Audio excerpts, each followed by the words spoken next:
মৰমৰ ছাত্ৰ-ছাত্ৰীসকল, আজি মই তোমালোকক দহন আৰু শিক্ষা লেচনটোৰ 11 নম্বৰ প্ৰশ্নটো কৰি দেখুৱাই দিবলৈ লৈছোঁ। 75 পেজত থকা প্ৰশ্নটো হ'ল, কোনো এটা পৰীক্ষাত ইন্ধন এটাৰ 4.5 কেজি পৰিমাণক সম্পূৰ্ণৰূপে পোৰা হ'ল। উৎপন্ন হোৱা তাপৰ পৰিমাণ 180,000 কিলোজুল পোৱা গ'ল। ইন্ধনটোৰ কেলৰি মান গণনা কৰা। ইয়াৰ উত্তৰটো হ'ব, সমাধানটো কেনেকুৱা হ'ব যে ইন্ধন এটাৰ পৰিমাণ 4.5 কেজি, উৎপন্ন হোৱা তাপৰ পৰিমাণ 180,000 কিলো জুল। 4.5 কেজি ইন্ধনত উৎপন্ন হোৱা তাপৰ পৰিমাণ 180,000 কিলো জুল, 180,000 কিলো জুল।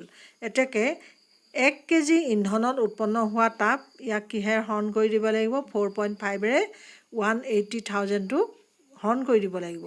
আৰু হৰণ কৰিলে আমি কি কৰিব লাগিব? দশমিক উঠাবৰ কাৰণে ওপৰত এটা শূন্য যোগ কৰিব লাগিব। আৰু কটাকটি কৰিলে আমি কিমান পাইছোঁ?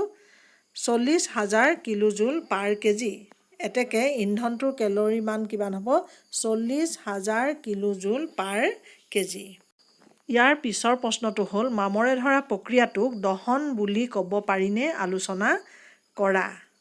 ইয়াৰ উত্তৰটো হ'ল যে মামৰে ধৰা প্ৰক্ৰিয়াটোক দহন বুলি ক'ব নোৱাৰি, কাৰণ এই প্ৰক্ৰিয়াত শক্তি, তাপ, পোহৰ নিৰ্গত নহয়। দহনত তাপ আৰু পোহৰৰ উদ্ভৱ হয়। ইয়াৰ পিছৰ প্ৰশ্নটো হ'ল, আবিদা আৰু ৰমেশে এটা পৰীক্ষা কৰি আছে য'ত বিকাৰত পানী তপতাব লাগে।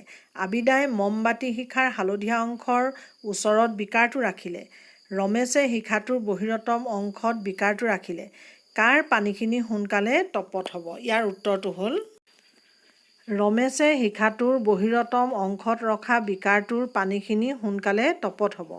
কাৰণ শিখাৰ বহিৰতম অংশ অৰ্থাৎ দীপ্তিহীন মণ্ডলৰ উষ্ণতা উচ্চ বা সৰ্বাধিক তপত অংশ।